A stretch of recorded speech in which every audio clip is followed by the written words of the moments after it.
Bonjour à tous et bienvenue. Aujourd'hui, je suis avec une femme que vous connaissez peut-être, Véronique Geoffroy, qui est propriétaire du château de Fougeray. Vous le connaissez peut-être, mais si vous ne le connaissez pas, restez avec nous parce que vous allez apprendre plein de choses.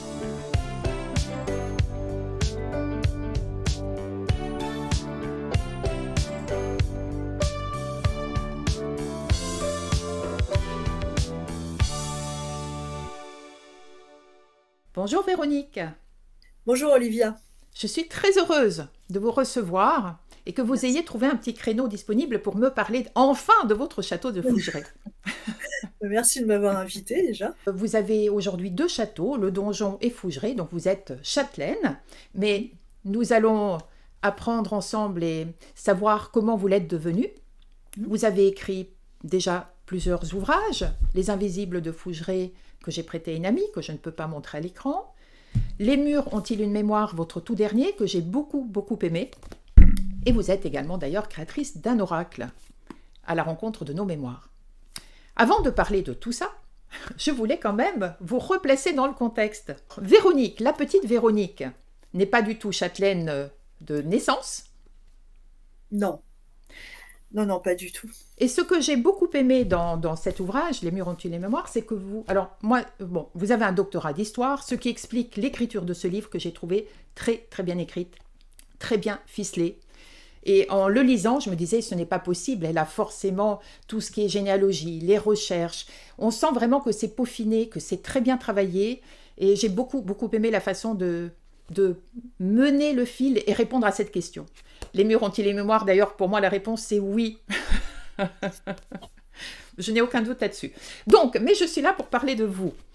Alors, euh, dans ce livre, justement, vous faites un parallèle avec le transgénérationnel et j'ai trouvé ça passionnant. Donc en intro, j'aurais bien voulu que vous parliez de cela parce que vous êtes relié par votre arrière-grand-mère, je crois, oui, un château.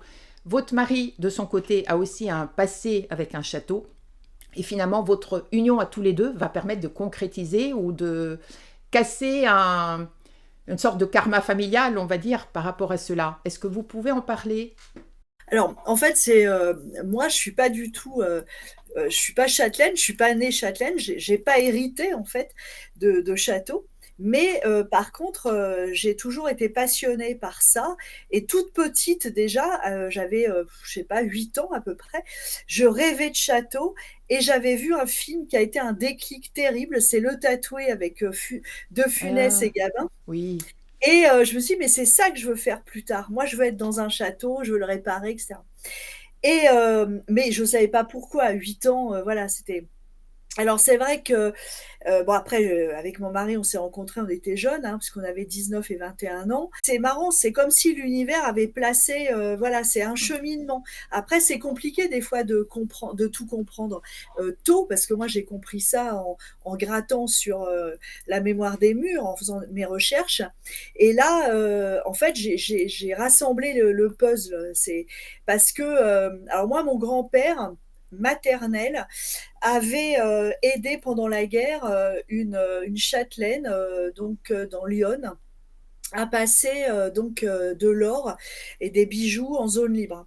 Et elle lui avait fait des tas de promesses d'ailleurs et bon bref, elle les a pas tenues, mais bon voilà.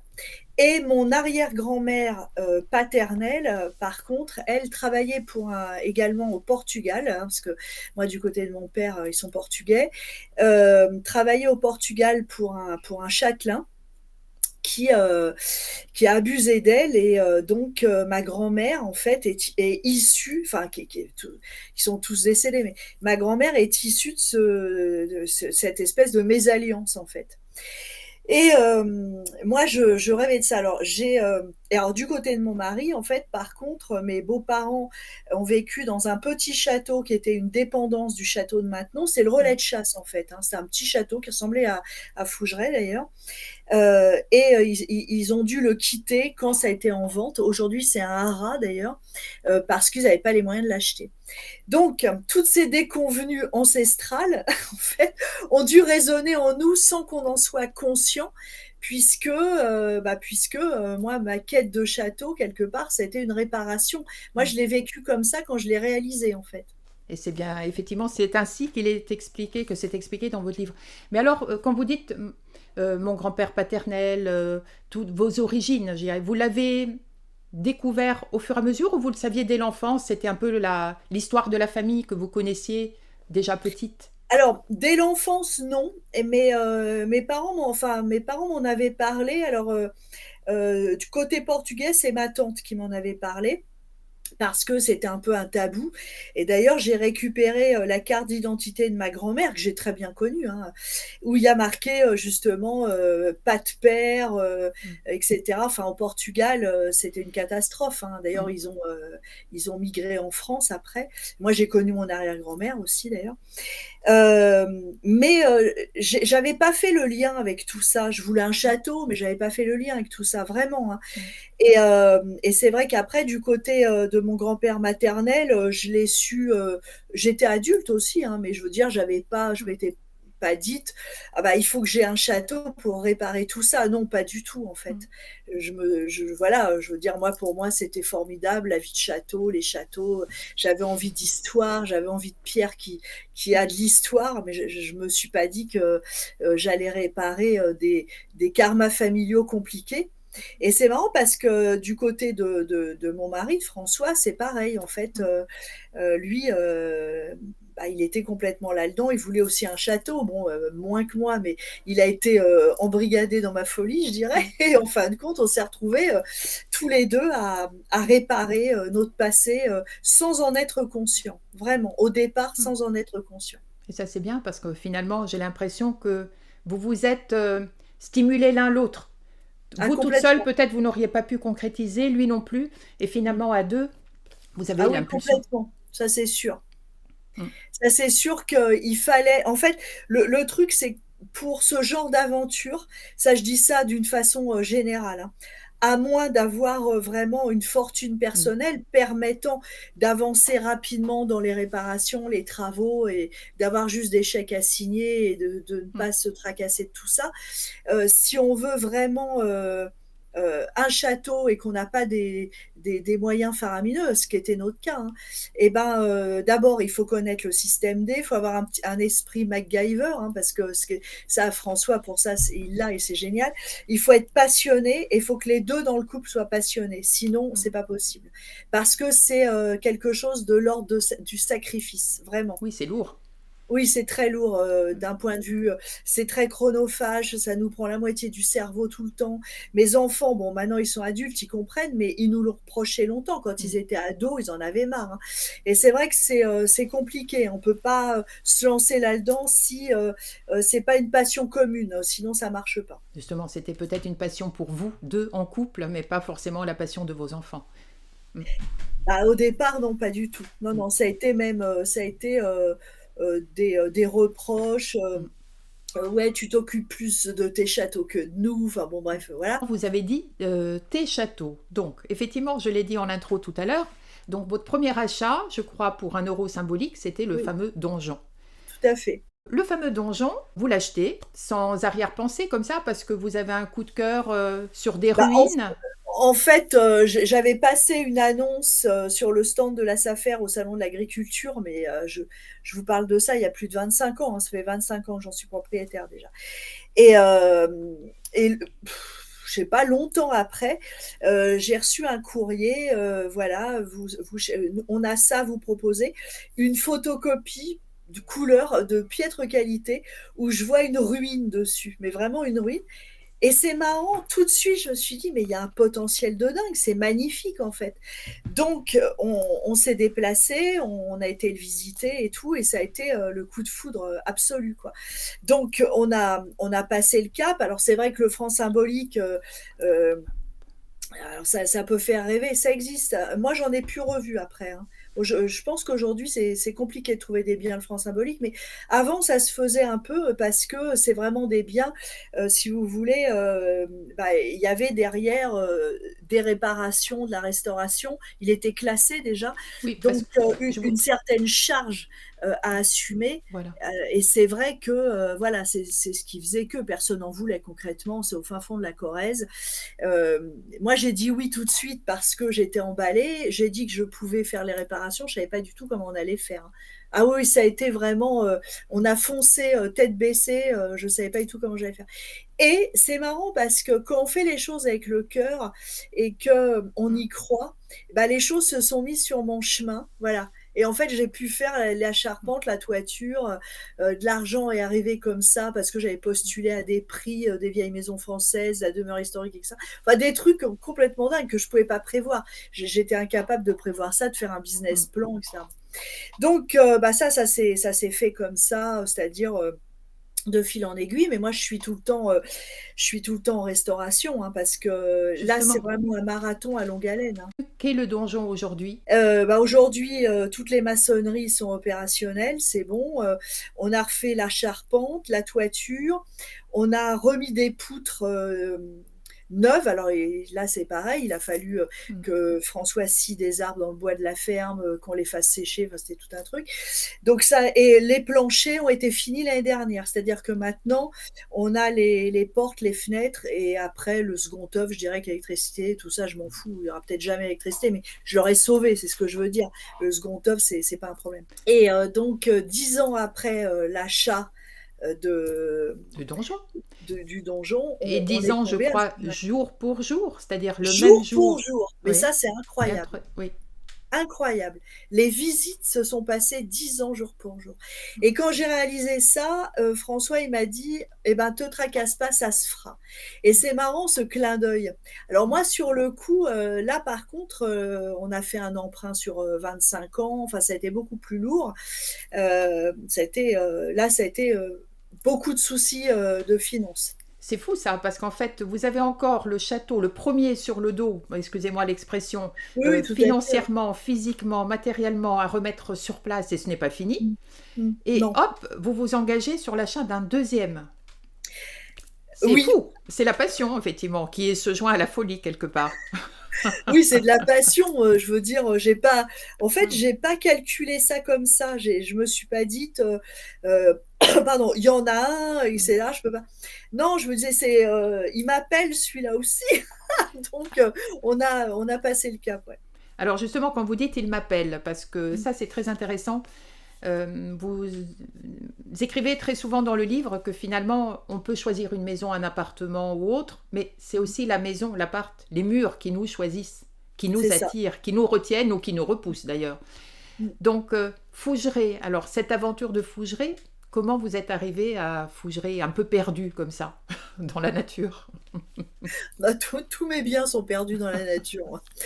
Hem je l'avais, entrevu, j'avais juste entrevu, les pointus de la toiture il y a de ça des années, et je m'étais dit: «Tiens, il y a un château là». Bah oui, parce qu'il est au milieu des bois, il se voit pas, bon, et j'ai su des années après qu'il était à vendre et cetera. Donc bah, je suis allée le voir avec François, après on a fait ce qu'il faut. Ça a été très compliqué d'ailleurs, comme le premier. Pardon, le premier ça a été, compliqué, pas pour des histoires d'argent, pour des histoires de bah, il était classé, il y avait enfin bon bref, on avait, plein de charges, sur le dos parallèles, c'était compliqué, par rapport, parce que là, c'était vraiment une opération de Hmm. sauvetage, pas de sauvegarde, mais Oui. sauvetage in extremis. Et Fougeray, ça a été plus compliqué parce que là, il fallait trouver l'emprunt. Donc là, ça a été autre chose. Donc voilà. Mais c'est vrai que, bah, après on en est devenus donc les heureux, ou malheureux propriétaires. Ça a pas Châtelain, été Châtelain. châtelain, voilà, oui. Oh moi je me dis jamais je dis, «Je suis châtelaine», enfin c'est vraiment un truc que je me dis pas, mais bon je pourrais, mais et bah, donc après, bah, après Fougeray ça a été compliqué, vraiment très compliqué dans le sens où, là par contre moi j'ai pas vécu ça au donjon dans le Limousin. En fait à Fougeray il a fallu se faire accepter, il a fallu apprivoiser toutes ces énergies et que moi je ne connaissais pas, et j'étais pas du tout, dans ce milieu de la médiumnité et cetera, et c'est vrai que ça a été là par contre ça a été pour nous, un challenge beaucoup plus complexe que parce qu'on avait ça en plus à gérer. Pour les personnes qui ne nous connaissent pas, donc il y a beaucoup d'entités à Fougeray. Ah oui, on a vécu très rapidement, puisqu'en fait, à partir du moment où on a eu les clés, bah, on y allait tous les jours avec des amis pour déblayer parce Il était que en meilleur état quand même par rapport au donjon. Fougeray a déjà toute sa façade, elle était aussi belle ouais, il était en qu'aujourd'hui. meilleur état, mais en fin de compte, en grattant, enfin, c'est différent, les Mm. structures sont différentes, les problèmes structurels sont différents, etc. Bon, enfin, dire qu'il était en bon état, pas trop non plus. On a découvert énormément de choses après, mais c'est vrai que les premiers contacts, je dirais, qu'on a eu avec Fougeray, quelque part, ça a été assez bizarre parce que on s'est retrouvé face à des phénomènes qu'on comprenait pas. Moi, C'est-à-dire? sur le, Parce que bah, donc personne, ni votre mari ni vous, n'étiez du tout habitué non, ou bah, intéressé par tout ce qui était spiritualité au-delà et autres? Un petit si, peu? si, je m'y intéressais, mais j'étais pas dedans comme aujourd'hui, mais je m'y intéressais, si vous voulez, parce que on se pose tous la question universelle de qu'est-ce qu'il y a après la mort, puisque Bien sûr. on est sûr à 100% qu'on va tous mourir. Donc Ah c'est oui. vraiment la question universelle. Mais si vous voulez, j'y pensais pas tout le temps, etc. Bon, mais je me posais des questions comme tout le monde, mais j'étais pas tout le temps à me demander est-ce que les fantômes existent, etc. Mais les premiers trucs qu'on a vécu là-bas, chacun dans son coin, parce qu'à l'époque, mes enfants étaient des ados. Ah, mon fils avait 14 ans, mes filles avaient 16 et 18-19, hein, dans ces eaux-là, parce qu'ils suivent. Mais bon, je veux dire, voilà, ils ont tous vécu des trucs eux aussi qu'ils expliquaient pas forcément. Alors moi j'ai vu une silhouette masculine traverser un couloir, mais vraiment toute noire, mais nettement. Ma fille a vu une dame avec une robe rouge fumer une cigarette le long de la cheminée, style années 20, très brièvement. Mon mari, on lui a tapé sur l'épaule quand il était en train de couper un arbre mort dans la forêt. Enfin, des trucs vraiment très étonnants. Et sur le coup, on s'en Qui est ne pas faisait pas tous. peur. Finalement, personne n'avait peur. Quand votre Ah, fille vous moi, disait, j'ai si, vu hein. une femme en Ah, rouge si, fumer, si, ma fille si. était terrorisée. Parce que vous avez l'air de Je le raconter très tranquillement, Ah comme oui, ouais, maintenant, oui, je le raconte plus avec plus de de sérénité, mais recul. oui, en plus, oui. Non, non, ma fille était, a Bah oui. vraiment eu très peur. Moi, j'étais vraiment pas rassurée non plus. Mon mari, non, lui, il n'a pas eu peur plus que ça. J'ai une autre fille qui a été plaquée contre un mur de la crypte en Oui. bas. Et non, non, elle faisait l'andouille et tout, et comme si on lui disait, ah, bah, tu la boucles Mm. maintenant. Et elle a été plaquée contre le mur. Donc finalement, si, on était tous pas tranquilles du tout. Si bien qu'à la fin, y aller, ça devenait une corvée, hein. Moi, y aller seule, je voulais plus y aller seule déjà, que j'avais un De toute truc. façon, vous n'y allez que pendant la journée ou vous dormiez Bah, là-bas pendant oh le non, non, week-end? au tout début, C'était le jour. on a débarrassé un peu. Après, on dormait là-bas parce qu'on s'était aménagé des chambres. Et puis, en fin de compte, après, on se disait, Mm. finalement, on était mieux à la ferme. C'est quoi ce bazar? Enfin bon. Mais on s'en est pas parlé tout de suite. Et moi, je culpabilisais à mort, en plus, Oui. parce que je me disais, j'ai entraîné toute la famille là-dedans. Puis, en Mm. fin de compte, c'est un lieu, si ça se trouve, c'est pourri. Alors, Mm. je me disais ça parce que c'est vrai que les lieux dits hantés dans le folklore cinématographique ou littéraire, par Mm. exemple, ce sont tout le temps des lieux où on finit tous par mourir Oui. d'une Oui. façon horrible, Violemment. on se met trop dessus, bah oui, c'est Oui. Amityville, quoi. Donc Oui. moi, je culpabilisais terriblement et à la fin, j'étais vraiment pas tranquille. Et en fait, ça va faire 15 ans qu'on y est là, donc évidemment que j'en parle avec plus de recul, voilà. Mais moi, j'ai voulu vendre. J'ai mis en vente, d'ailleurs, en 2012, hein, 3 ans après. François était pas d'accord. Il m'a dit, mais non, il faut justement, comment dire, en apprendre plus sur tout ça, hein, et ce qui était vrai d'ailleurs. Donc, et puis de toute façon, la réputation de Fougeray était faite. À chaque fois qu'on avait des gens qui voulaient venir visiter, ils décommandaient. Alors, ça, c'est pas D'accord. compliqué. Donc, il fallait Donc, pas qu'il soit vendu. je pense aussi. Et donc, je l'ai enlevé de la vente. Et après, on s'est dit, on va à bras le corps essayer d'en apprendre plus sur tout ça, de façon à comprendre déjà, Mm. c'était, et éventuellement, je sais pas, soit aimer le lieu parce que c'est un impératif. Mm. Et si vraiment c'est pas possible d'aimer le lieu, on savait pas parce que moi j'étais en désamour à un moment donné avec Ah Fougeray. oui. Ouais. Et Et justement, dans la région, avant vous, quels étaient quel laps de temps il y a eu entre votre présente, votre achat, et les anciens? Parce que Alors, est-ce que dans la région, les gens savaient que Fougeray était habité, entre guillemets? moi, j'ai pas eu de contact avec les gens du coin avant de signer, le compromis et l'acte de vente. Donc j'ai pas entendu parler de tout ça. Il y a eu un petit demi-siècle, hein, durant lequel il a été abandonné, le château, hein. D'accord. Donc c'est quand même, pas mal, hein. Enfin, je veux dire, au niveau des dégradations, ça se voyait en Oui. tout cas, hein. Mais il y a Et peut-être le des truc, anciens, entre guillemets, qui, voilà, qui connaissaient, pour savoir s'il était déjà hanté, si je peux employer ce terme-là. et ben moi, Co- j'ai eu un contact après avec un monsieur qui nous a expliqué que, quand il était jeune, hem, pardon, quand il avait, 10-11 ans, il allait en vacances à Caux, c'est un monsieur qui est retraité de l'éducation nationale aujourd'hui, et c'est un curé, qui les baladait partout, et il les avait amenés, à Fougeray, et il parlait avec le propriétaire et il disait, aux enfants: «Alors voilà, ici on a des habitants, des fantômes, et cetera», et le propriétaire se plaignait de ses habitants, c'est-à-dire, des gens qui ne voyaient pas, des habitants invisibles. Et en fait, moi, il m'a contacté, il m'a dit: «Mais Fougeray avait déjà la réputation», en tout cas, il a témoigné de ces discours ces dialogues entre le curé, et moi je pense que c'était la famille Patrice, parce qu'il m'a dit que c'était un homme qui boitait, donc ça pouvait être que lui, et ça correspond au niveau des années, et il expliquait que justement lui, il se plaignait de ça, il se plaignait de ça, et ça m'étonne pas, hein, parce que moi je sais que pendant le confinement, mes filles ont vécu là-bas avec leurs compagnons, et elles m'ont dit: «C'est hyper fatigant, en Mm. fait, de vivre là-bas». C'est énergivore déjà, et il y a tout le temps des trucs, quoi.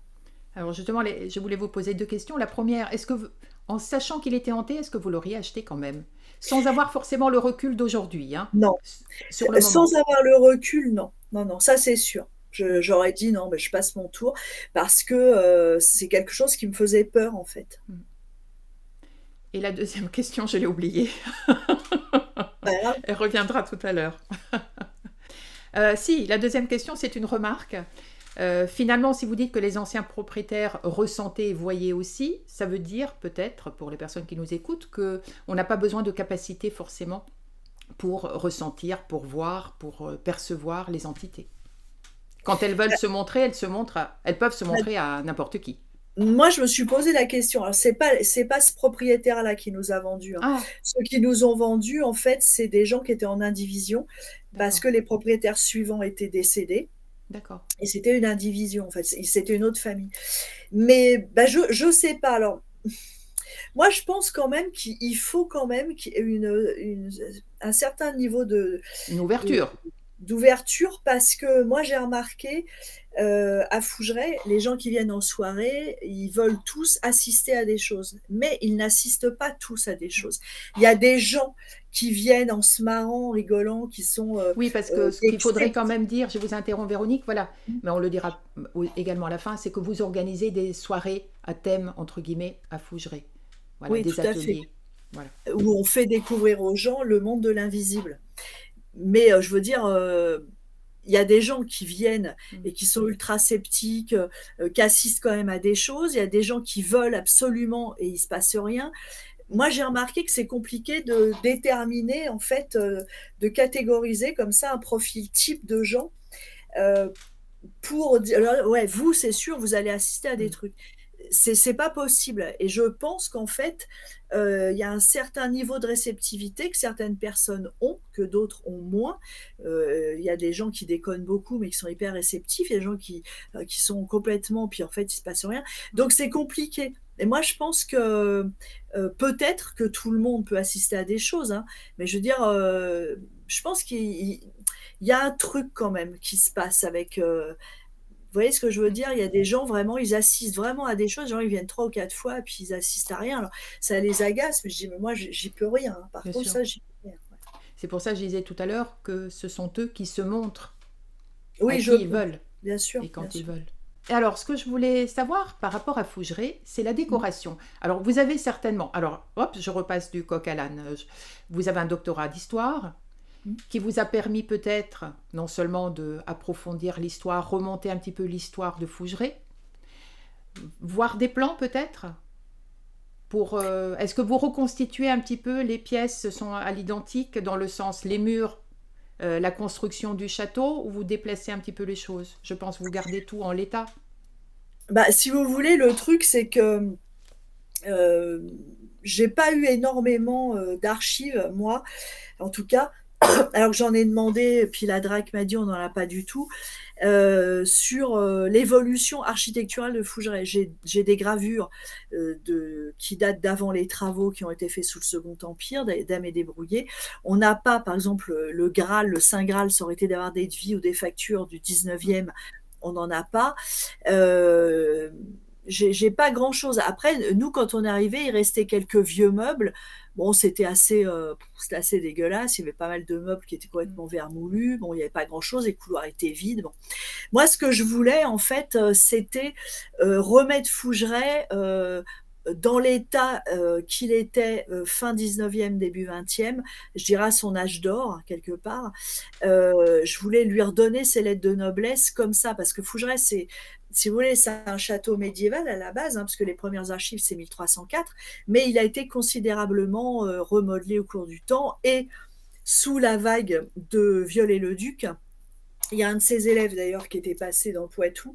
Et moi, je pense qu'il a influencé en fait le type de fenêtres, de meneaux, des grandes ouvertures, etc. Bon, ça, c'est vraiment le Second Empire par excellence en plus. Et moi, j'ai voulu vraiment remettre Fougeray avec des objets d'époque, avec un style particulier assez éclectique qui est typique du 19e en fait. Donc là, je me suis un peu amusée à refaire ça au cours du temps. Ouais. Parce vous parlez de la mémoire des murs, mais moi je suis convaincue qu'il y a également la mémoire des objets. Ah ben bien sûr. Donc, est-ce qu'il y a parfois des objets qui font mauvais ménage?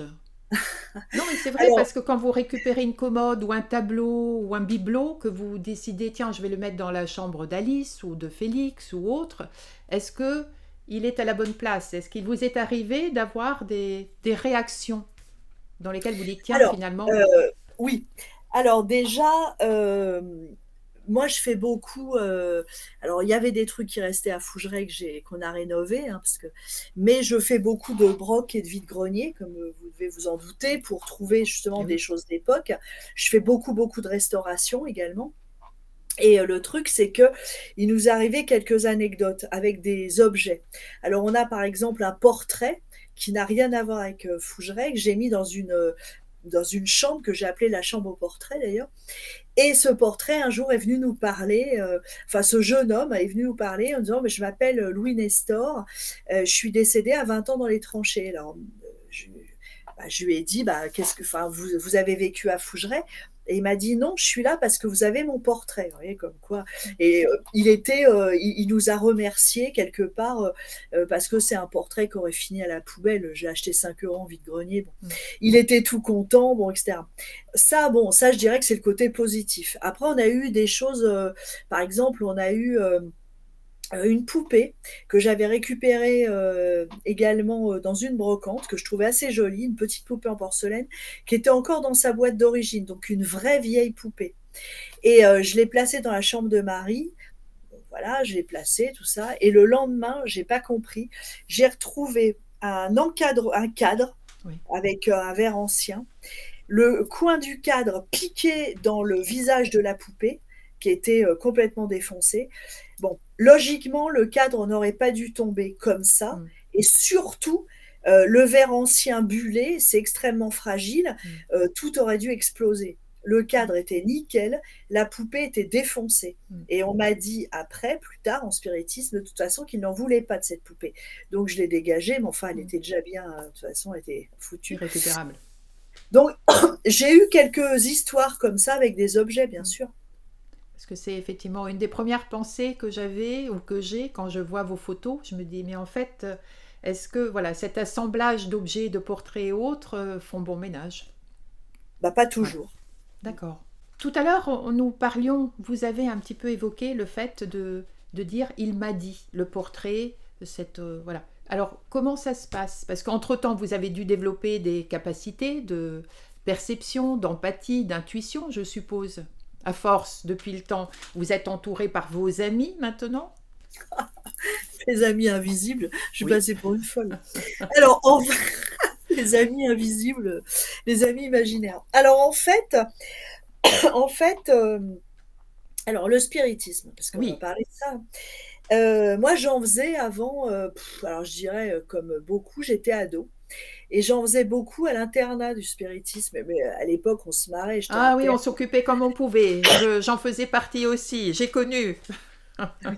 Moi j'ai été interne, au lycée, hein, jusque à partir de ma seconde et c'est vrai qu'on faisait beaucoup, les andouilles avec ça. Bon, je dis andouilles parce qu'aujourd'hui je vois bien qu'on faisait n'importe quoi. Et un jour, alors on était à Fougeray en soirée, on faisait pas du tout de spiritisme d'ailleurs, et un jour il y a quelqu'un, des clients qui me dit: «Moi j'ai amené mon guéridon». Alors je fais: «Ah bon?» Il me dit: «Ouais, ouais, je fais du guéridon et tout, vous connaissez?» Alors, oui, j'étais dans un vieux lycée moi, où on avait des vieux meubles, des vieux pianos dans des salles, enfin c'était vraiment et donc il a fait du guéridon et ça m'est revenu tout de suite, hein, faire du guéridon, de la ouija, ça m'est revenu tout de suite et après je voulais pas en faire. Je dis: «Ah ouais, mais ça m'embête parce que, je commence à me familiariser avec le lieu, finalement, j'ai pas envie de réveiller des trucs». Enfin, j'ai un peu hésitante et puis petit à petit, je m'y suis, je dirais, remise, en faisant attention, par contre, vraiment avec, des protections et cetera. Je Mm. vraiment, je faisais attention et en fait, ça a tout déclenché, mais d'un point de vue positif, parce que ça m'a permis de communiquer d'une façon intelligible avec les gens du lieu, en fait, qui étaient restés là et de complètement les comprendre et d'avoir des vrais dialogues et j'avoue que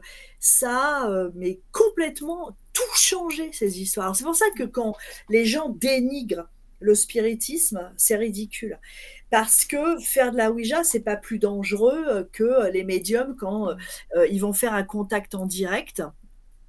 Moi, j'ai des médiums, je connais des médiums qui ont été attaqués, hein, et Oui, il y en a qui disent effectivement que mais bien sûr, je veux dire, c'est pas parce qu'on se sert d'une planche en bois, d'une goutte ou d'un guéridon, mm, ou d'un pendule ou à partir du moment où on c'est veut, un moyen de communication. convoquer, voilà, l'invisible, on a les mêmes on a des risques. Mm. Donc moi, ça a tout changé, mais d'un point de vue positif parce qu'après, c'est vrai qu'on s'est liés. Alors je sais que ça peut paraître dingue, moi je me suis liée d'amitié avec Félix et quand je l'ai vu en photo, en plus, c'est comme ça que je l'imaginais, c'est assez marrant.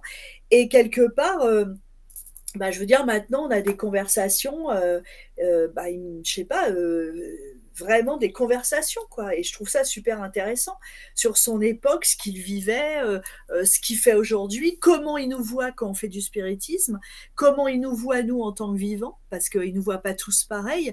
Des fois, il nous voit en chair et en os, normal. Des fois, il nous voit, il est comme un petit nuage.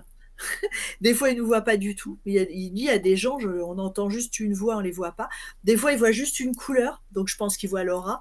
Enfin, c'est assez marrant. On a appris énormément de choses grâce au spiritisme, voilà. Mais alors c'est hyper long. Parce que C'est hyper qu'est-ce que vous faites en fait? Si c'est la Ouija, c'est oui. une lettre après l'autre. Donc Oui, mais c'est quand vous quand on dites j'ai a des conversations avec lui, ça dure oui. toute la nuit.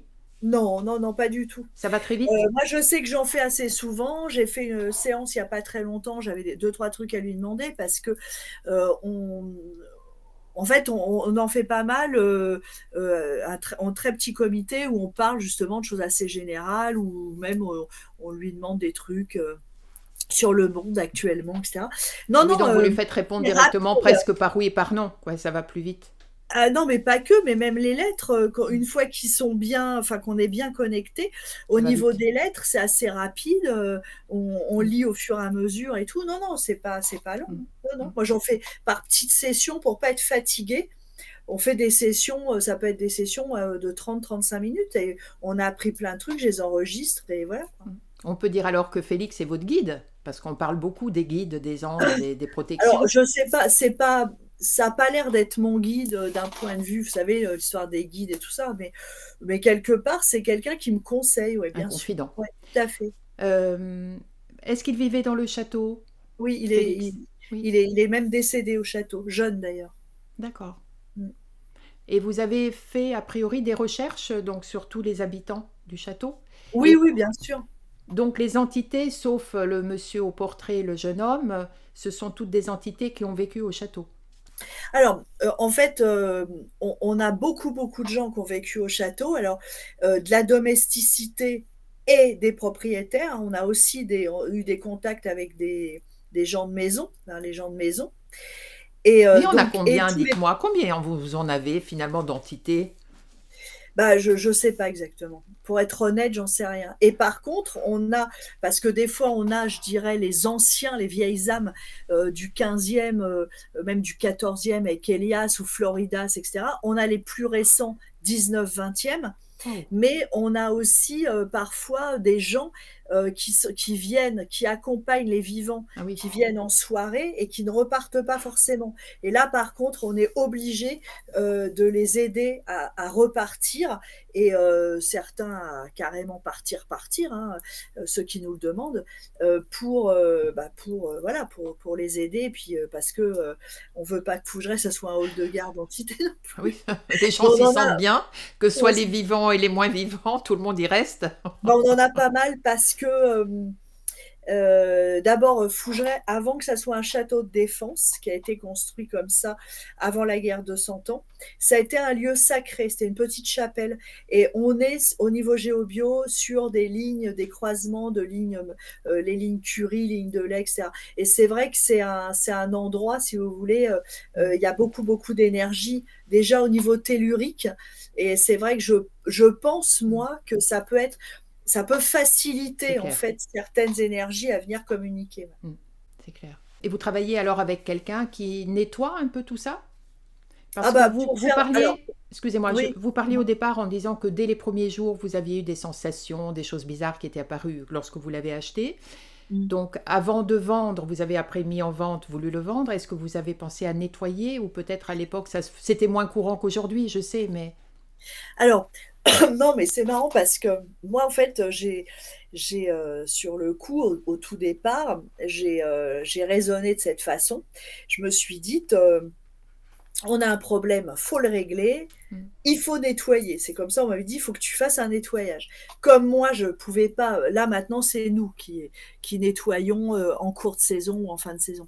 Mais je veux dire, à l'époque, je savais pas du tout et donc j'ai un ami qui m'a dit: «Mais moi, je connais quelqu'un qui vient, complètement gratuitement nettoyer les lieux». Parce que c'est pareil, c'est un milieu, il y a à boire à oui, manger au niveau de oui, l'honnêteté. Et donc, moi, j'ai fait venir cette personne qui a fait le nécessaire. Il a passé l'après-midi dans le château. Je me rappelle, c'était un mois d'août, il faisait beau et tout. Et quand il est parti, ça a été un bazar pas possible.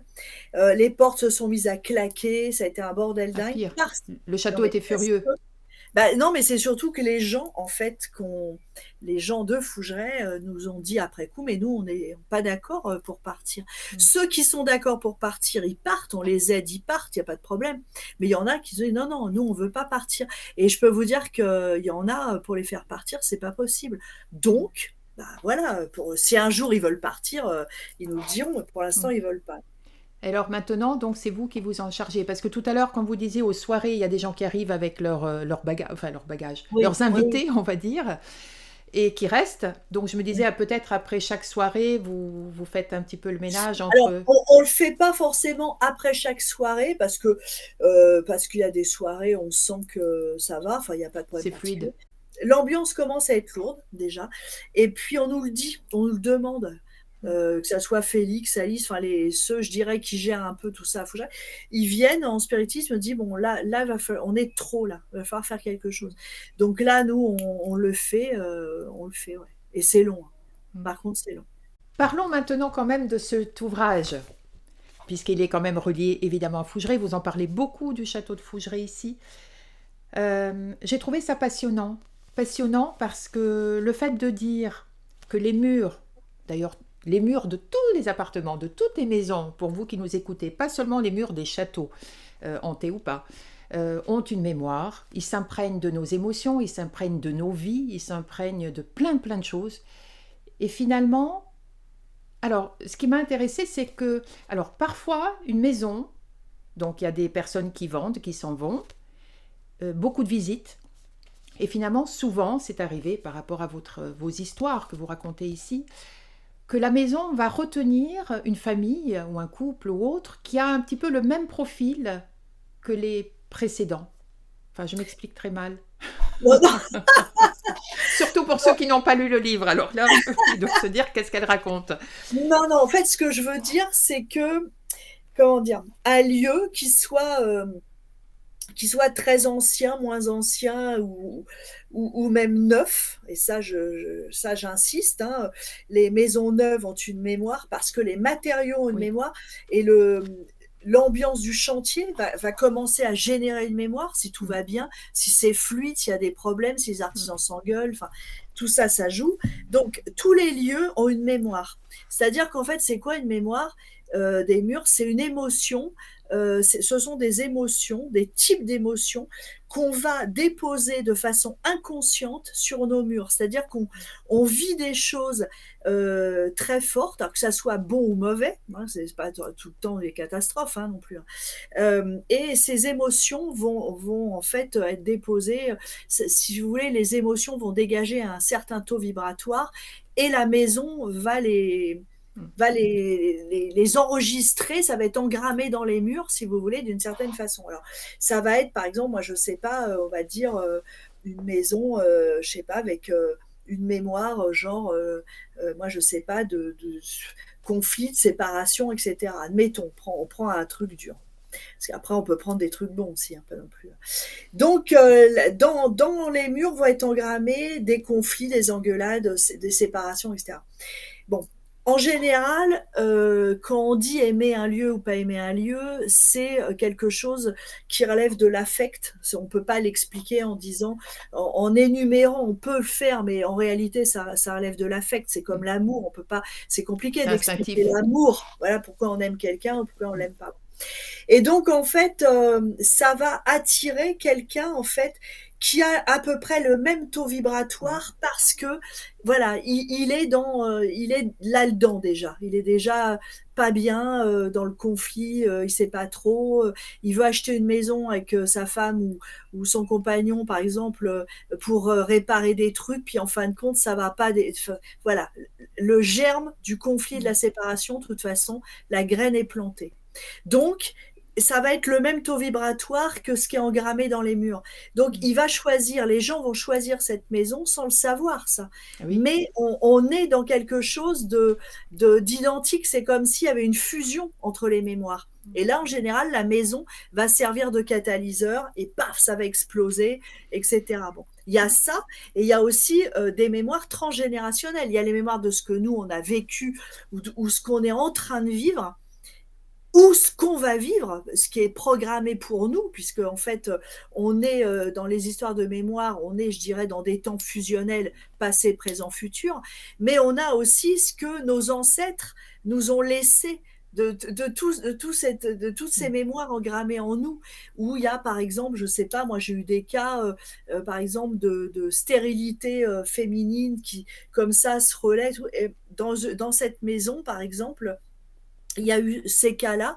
Et en général, quand les gens ils réalisent tout ça, qu'ils l'apprennent, c'est comme si les choses se dénouaient. Mm. Moi, j'ai eu le cas aussi comme ça d'une jeune femme et qui a visité une maison de campagne perdue dans le Lot.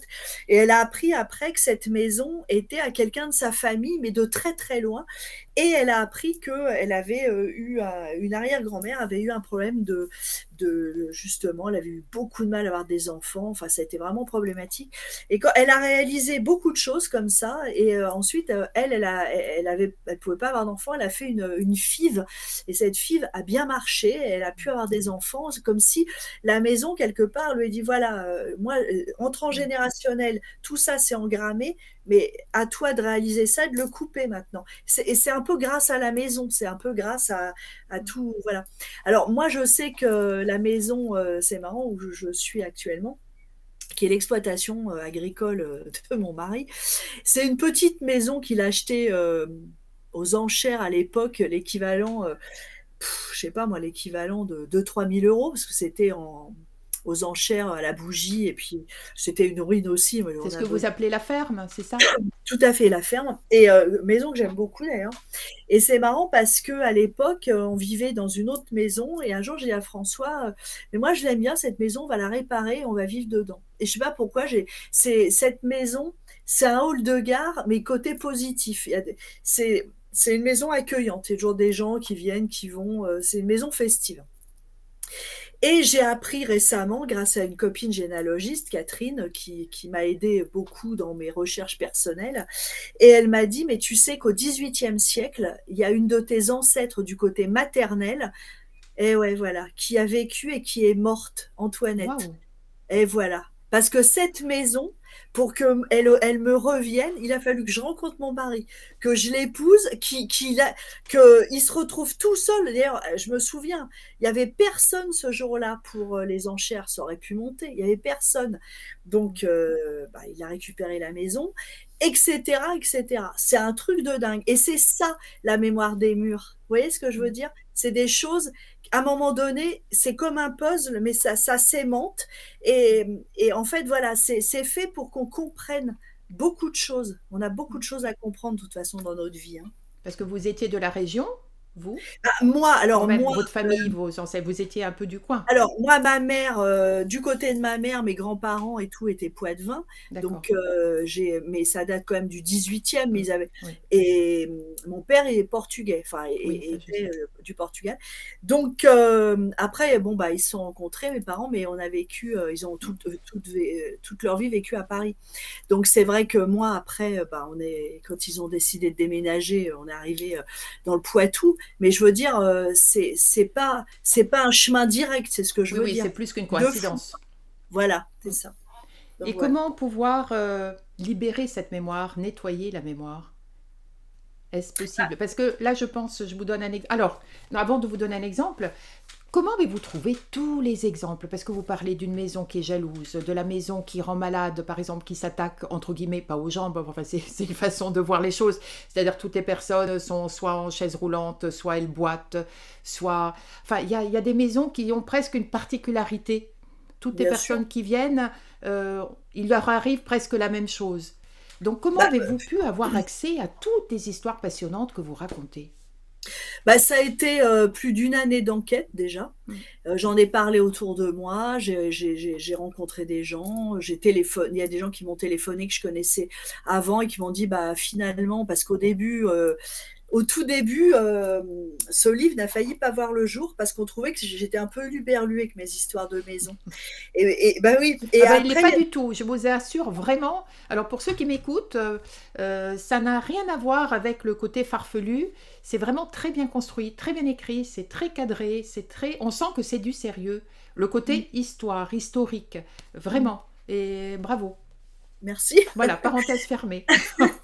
Mais oui, il y a des gens après qui m'ont téléphoné, que je connaissais et qui m'ont dit: «Mais en fait», hem, parce que j'expliquais ce que je cherchais moi alors j'expliquais ça partout, je D'accord. réfléchissais sur des trucs de famille, tout ça, et il y a des gens qui m'ont appelé après, ils me disaient: «Ouais, mais en fait, moi je vais t'expliquer un truc qui m'est arrivé, avec une maison», puis les gens, ils me racontaient des trucs comme ça, puis je disais: «Ah ouais, mais», puis alors je creusais, puis alors en fait, je disais: «Ouais, mais tu te rends compte que ça t'est arrivé parce que», puis genre, ils réalisaient, ah, bien, ah mais ouais, et ils Mm. réalisaient après dans les conversations. Et je dis, mais je dis, tu réalises que c'est depuis que tu as acheté la maison, tout ça. Mm. Et les gens me disent, bah oui, en effet, en fait, voilà, c'est comme si je levais le voile sur un truc. Voilà, C'est ça, ça c'est s'est la fait. question que j'allais me poser en me disant est-ce que les gens qui vous racontaient l'histoire avaient déjà dénoué le nœud, le fil, Non, ils comprenaient ou c'est vous qui, en analysant les différents détails, vous avez compris l'histoire? bah en fait, les deux, c'est en les faisant parler Mm. que ils disent, ah bah oui, bah je dis oui, Mm. oui, en effet. Mm. Mais voilà, c'est parce que je sais pas, ils me racontaient des trucs, des fois, je dis: «Mais c'est dingue, C'est fou. quoi». Ouais. Je veux dire, genre, je sais pas, une fille qui m'avait appelée, qui avait acheté, en fait, une moitié de maison. C'est-à-dire que la maison, elle était coupée, dans sa Oui. longueur, et bon, bref, elle a eu plein de soucis de, je sais pas, ça marchait pas, de folie, de, son enfin bref, il y a une histoire, dans son couple, mais ça vraiment des trucs qui, et j'ai dit: «Mais en fait, c'est marrant, vous avez coupé la maison vous l'avez rendue hémiplégique, et quelque part, elle était vendue à 2 propriétaires différents, Mm. et les 2 propriétaires différents, bah, ça n'allait pas du tout dans leur vie». C'est comme si les énergies, en fait, au lieu, de circuler normalement, comme on dit Mm. avec le feng shui, dans la maison, bah, ils ont été emmurés, ils pouvaient plus circuler. Et ça donnait des situations complètement rocambolesques où elle m'expliquait que justement son mec se comportait de façon, elle avait jamais vu ça. Et en fait, ils ont vendu. Après, ça s'est tassé. Et je dis, mais oui, mais ça, voilà, on peut pas faire n'importe quoi parce que quand on construit une maison, on pose une intention, même inconsciente, hein, parce que, alors aujourd'hui, le problème, c'est qu'on est dans un monde économique où l'argent prime, et quand on choisit une maison neuve dans une maison témoin ou sur un plan, c'est différent. Avant, on posait une intention, on choisissait avec un sourcier ou avec des baguettes de coudrier son terrain. On choisissait tout ça. Il y avait un temps pour poser les pierres. Voilà, c'était complètement différent. Mais je veux dire, une maison, c'est quand même posé avec une intention et avec des plans de circulation à la base, je dirais, avec les fondations. Tout ça, c'est une base. Bon, pour que on y habite au mieux. Si on commence à faire n'importe quoi dans les découpages, les trucs, les machins, ça va plus, hein. C'est comme si au niveau de notre corps, on s'imposait de faire marcher que l'œil gauche, l'œil droit. Ça va pas. Parce que quelque part, une maison, c'est un peu une projection, c'est comme une seconde peau, c'est un peu une projection. Donc, c'est comme un corps inerte, mais qui a recueilli beaucoup, beaucoup, beaucoup d'énergie humaine. Donc, il faut respecter ça, il faut le savoir pour vivre en harmonie avec son lieu, avec son espace. D'ailleurs, il y a une remarque aussi que vous avez évoquée dans le livre et je n'avais jamais pensé, j'ai trouvé ça très pertinent, c'est qu'il faut faire la différence entre la maison que l'on choisit, que ce soit pour la louer, en location ou à l'achat, et la maison dont on hérite. Parce que les deux, et oui, les intentions ne sont pas les mêmes.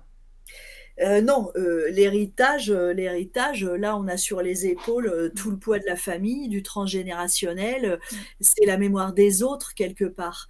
Alors, je dis pas quand on choisit une maison ancienne, il y a la mémoire des autres aussi, mais c'est différent. L'héritage, on le choisit pas, hein, voilà. Enfin, pas forcément, c'est différent. Puis les héritages, 9 fois sur 10, c'est quand même des problèmes. Voilà, il y a quand même il y a un conflit, quoi. Puis c'est après une mort, tout ça. Enfin, c'est compliqué, un héritage. Donc c'est vrai que en général, les maisons héritées, faut vraiment, faut se poser avec la maison et il faut poser de bonnes questions. Et si on l'a héritée à corps et à cri, à coup de conflit et de tribunal, je suis pas sûre du résultat, du bien-être dans la maison, etc., etc. Même une fois vendue d'ailleurs. Parce que là, est-ce Parce que la maison a son mot à dire aussi? Ah, Vous mais de toute pensez? façon, les maisons, Enfin, la maison, les murs. oui, enfin, les Oui. les lieux de vie nous parlent. Ça, c'est une évidence. Les lieux de vie nous parlent. Moi, je pense il faut savoir écouter ce qui nous arrive dans la vie pour comprendre que nos lieux de vie nous parlent et qu'on n'est pas là par hasard. Ça, de toute façon, on n'est pas là par hasard. Même si on est dans une maison qu'on déteste, parce qu'il y a des gens, moi je sais pas, vous déménagez en catastrophe parce que mutation ou vous avez plus les moyens de payer un loyer un peu cher, ou bon, il y a des tas de situations. Ouais. Vous déménagez en catastrophe et puis la mort dans l'âme, vous prenez le premier truc et ça vous plaît pas. Et ben voilà, vous êtes dans un lieu que vous n'aimez pas les murs, c'est pas vous ça. Et ben voilà, faut se dire à un moment donné, faut se poser, se dire mais pourquoi je suis là? C'est qu'est-ce que j'ai à comprendre à être en fait dans un lieu que je n'aime pas? Parce que une maison, c'est comme l'utérus de sa mère, hein, en 2 mots, hein. Donc je veux dire, voilà, oui, oui, c'est vraiment un lieu, vous savez, Bachelard a travaillé là-dessus, le philosophe, c'est vraiment un lieu qui est censé nous protéger.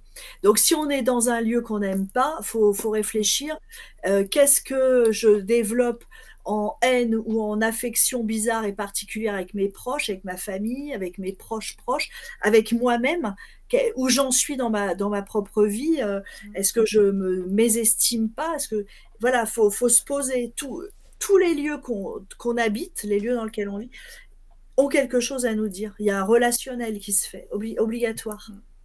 Parce que tout à l'heure, donc, je vous disais comment pouvait-on éventuellement enlever la mémoire des murs. Parce que Ah, je pensais à un appartement. Bon, j'espère que les personnes de mon immeuble ne m'écoutent pas, qu'elles ne se sentent pas visées. Il y a eu les premiers propriétaires, donc un couple enfant, hop, ils ont divorcé, ils sont partis. Deuxième couple qui arrive, il n'a pas le temps d'avoir des enfants, il divorce, il part. troisième couple arrive, plus âgé, avec des grands-enfants, hop, on divorce et ils sont repartis. Et là, il y a un nouveau couple qui vient d'arriver. Avec, voilà, je ressens mon stress parce que je me dis, ah non, ils sont adorables, les pauvres, pas eux. Alors je trouve 4 couples, 4 propriétaires, 4 divorces et et là, je me dis, bon, Bah, moi, je pense qu'il y a des mémoires qu'on peut soigner. Il y en a d'autres, non. Moi, pour moi, il y a des lieux qui sont inhabitables. Il y a hmm, des lieux, moi je prendrais en exemple une ancienne maison de justice du Moyen Âge dans le Midi transformée en maison d'habitation, waouh, ah oui, où c'est ont lourd. été, ah bah oui, où ont été déclarées des peines de mort, Hmm. des gens condamnés au bûcher, etc. Et là, là c'est tellement lourd que Ah oui, ils ont dû entendre tellement de choses. ah bah, tous les gens qui y habitent, là, ça marche pas, Hmm. suicide, alcoolisme, c'est horrible. Par contre, ce genre de cas où là, c'est vraiment, typique, je dirais, le lieu à divorce, hein, séparation.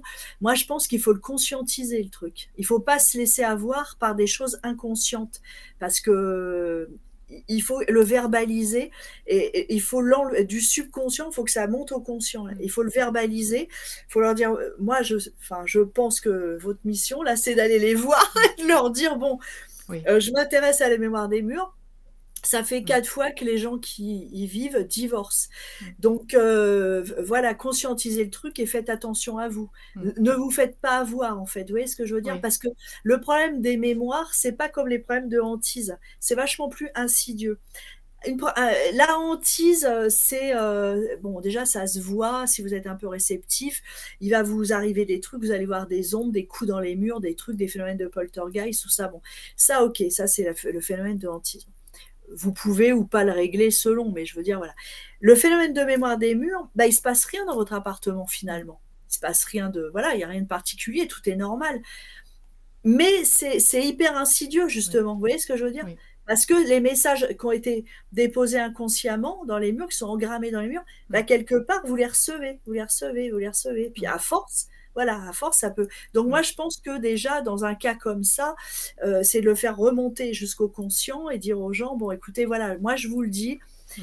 c'est vraiment, pour vous».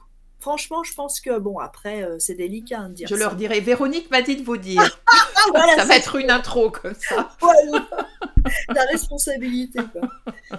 Mais il y a des maisons comme ça, hein. Pardon? Ah bah, il y a des maisons Oui. comme ça. Les maisons à divorce, ça existe, hein. Oui, j'ai remarqué. En lisant, j'ai eu beaucoup de flashs. Et d'ailleurs, vous parlez justement, parce que vous parliez de votre ancienne maison de justice, je pensais aux hôpitaux, pareil. Ou alors même les églises qui sont transformées aujourd'hui en appart. Il y en a beaucoup. Qu'en pensez-vous?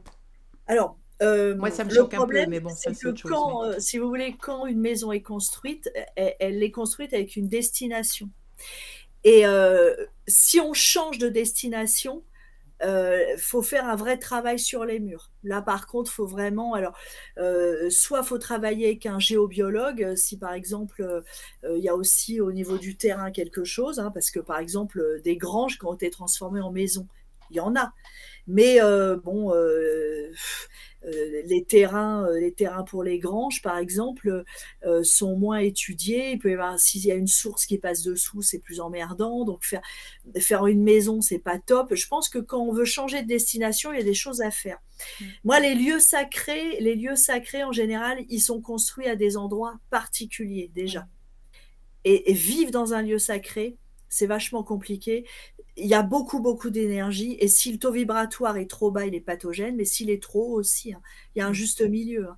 Si le taux vibratoire, il est super haut, vous allez tout le temps être, super ah non, c'est pas possible. Donc c'est moi je sais que c'est des vagues, comme ça, des vieilles chapelles, Oui. 19e, qui ont été achetées, pour, rien et on peut faire des maisons en plus Des magnifiques. restos, des maisons, Voilà. des... Oui. Alors encore des restos, je dirais que quand c'est Il y a des lieux l'accueil. professionnels, c'est différent parce que vous dormez pas dans votre lieu pro. Parce que quand on dort, on lâche complètement prise. C'est là, en fait, qu'on Mm. peut être, voilà, qu'on est vulnérable aussi. Puis vivre tout le temps, c'est différent que de passer juste dans un milieu professionnel ou bon, mais Bah, nettoyer la mémoire, en tout cas, ça peut être jouable dans certains endroits et moi, il y a des endroits pour lesquels, bah, je sais pas, j'ai des doutes, hein, mais bon, vous parliez tout à l'heure de la maison, heu, bah, ça, c'est l'ancienne enfin, c'est une maison que je connais bien pour le coup, où en fait, bah, les gens qui vivent longtemps dedans ont des vrais problèmes de déplacement. Mobilité.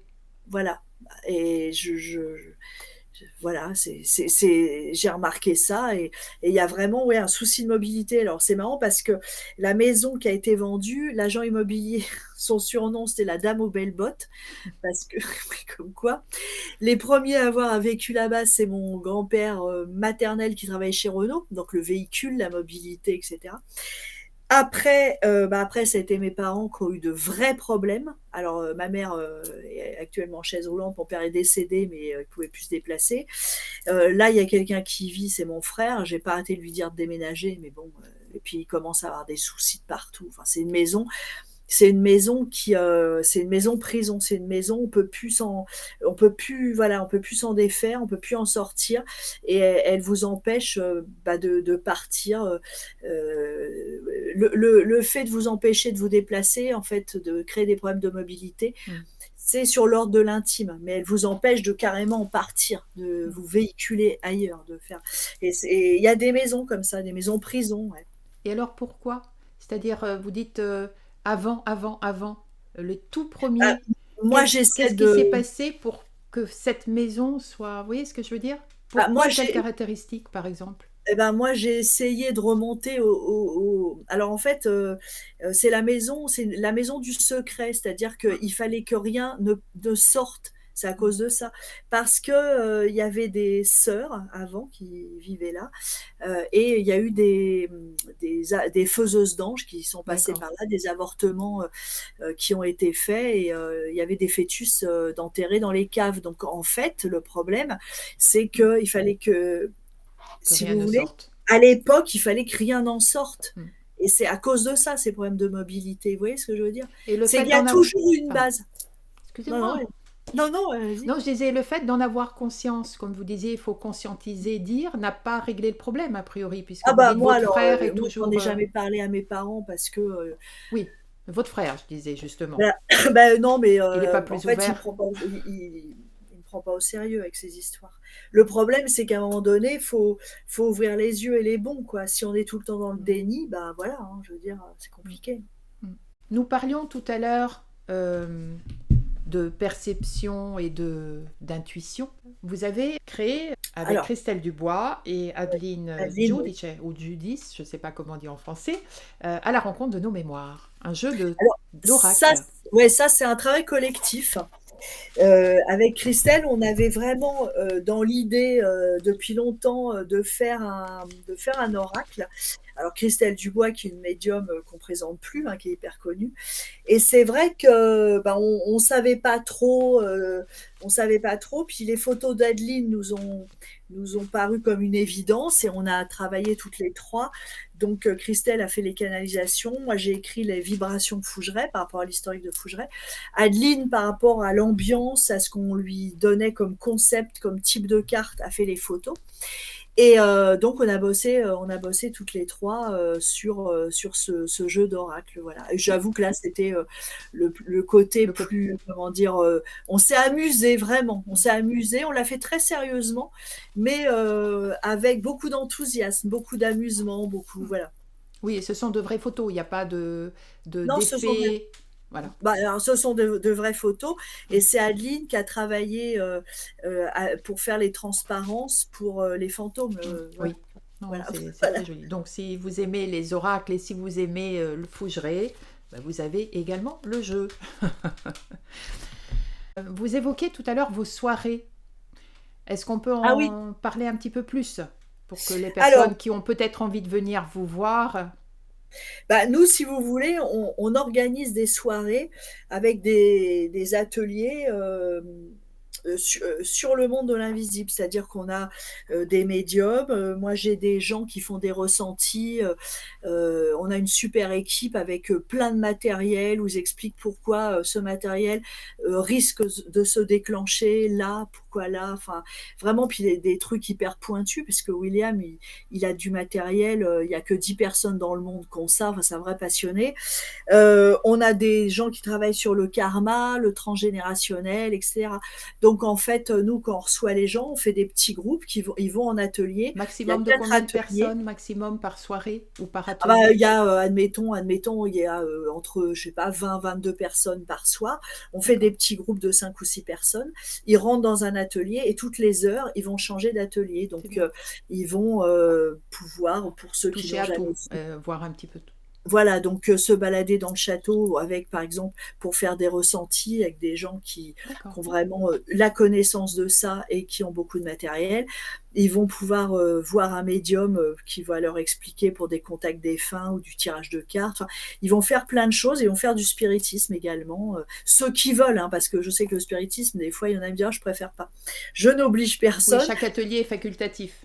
Bah, les gens, en général, ils font tout, mais il y en a qui hésitent un peu avec la Ouija. Bon, il n'y a aucun problème, s'il y a des hésitations, ils le font pas, puis c'est tout, hein, je veux dire, voilà. Alors je rebondis là-dessus parce que nous connaissons quelqu'un en commun, Aaron Vial, Ah, que tout j'ai eu à le fait, plaisir d'interviewer 2 fois. Je bah, sais qu'il était déjà venu à une de vos soirées, il a été enchanté. alors lui, Aaron, il a l'atelier de médiumnité, il vient 2 semaines, ouais. Alors, si jamais vous ne connaissez pas Aaron, je vous invite à regarder, vous aurez le lien en fin de cette vidéo, les interviews que j'ai faites avec lui. C'est un garçon adorable, honnête, carré et vraiment plein de générosité. Pour terminer sur ces soirées, ces ateliers, vous les faites régulièrement? Comment est-ce que les gens peuvent être au courant de ces Alors, on les dates? fait jeudi, vendredi, samedi, c'est tout. Et on fait ça que 6 mois par an, parce que moi, d'abord, il n'y a pas le chauffage au château, et puis les 6 autres mois, nous, on fait des travaux. On est D'accord. vraiment là, par contre, plus dans tout ce qui est travaux. Et puis c'est très fatigant, donc on fait ça que 6 mois par an. Voilà. Mais les personnes dorment sur place quand elles viennent ou Oui, c'est le bien sûr, jeudi, il y a ouais. un groupe, le vendredi, un autre groupe et samedi. C'est ça, c'est ça. Ah oui, mais elles peuvent dormir sur place aussi. Ah oui, oui, bah, ils dorment sur place, ils mangent sur place, oui, il y a tout, ouais. D'accord. Quelle ambiance! Ah, il y a une super ambiance. Franchement, il y a une super ambiance. Faut pas croire, c'est très convivial. Les gens, ils apprennent à se connaître, parce que des fois, ils viennent par 2, par 3, et puis Ah oui, ça euh, crée des liens. ils se rencontrent, ça crée des liens. Il y a plein d'amitiés qui ont été créées à Fougeray d'ailleurs, et c'est hyper convivial, c'est hyper sympa. Et ils partent le lendemain après le petit-déj, voilà. Qu'est-ce que je peux vous souhaiter? Qu'est-ce que je peux vous souhaiter? Pas l'achat d'un troisième château, ne me dites pas. Ah si. Et si, non, je rigole. Bah, je sais pas. Moi, j'ai plein de projets là. Je suis sur mon 3e livre déjà. Euh, Sans voilà. spoiler, il parle de quoi? Ah, C'est... alors là, c'est différent. Le 3e livre, ça sera plus la suite des Invisibles. C'est-à-dire que je vais plus travailler sur vraiment ce qui nous est arrivé à Fougeray, la suite, qui est un rebondissement également d'ailleurs. Je sais pas, vous l'avez lu, Les Invisibles? Vous Oui, m'avez dit, oui. oui. Donc ça va plus être la suite, ouais. Donc voilà, je suis là-dedans. Voilà. Bah, je ne veux pas vous spoiler le truc, mais bon, voilà. Non, non, mais j'attendrai impatiemment. Et j'espère avoir le plaisir de pouvoir en parler avec vous la prochaine fois. Pas de problème. Bah, écoutez, moi j'étais ravie de vous avoir enfin. Ce que je peux simplement conseiller aux personnes, donc soit de lire Les Invisibles de Fougeray, soit Les Murs ont-ils une mémoire. Vraiment, j'ai trouvé ces livres passionnants. Et puis, éventuellement, de venir vous voir. Comme ça, vous verrez de vos propres yeux. Peut-être, peut-être. Ils ne se montrent pas forcément sur commande et Bon. ni à n'importe qui. Il faut le mériter. Salut Olivia. Ciao, au Au revoir. revoir.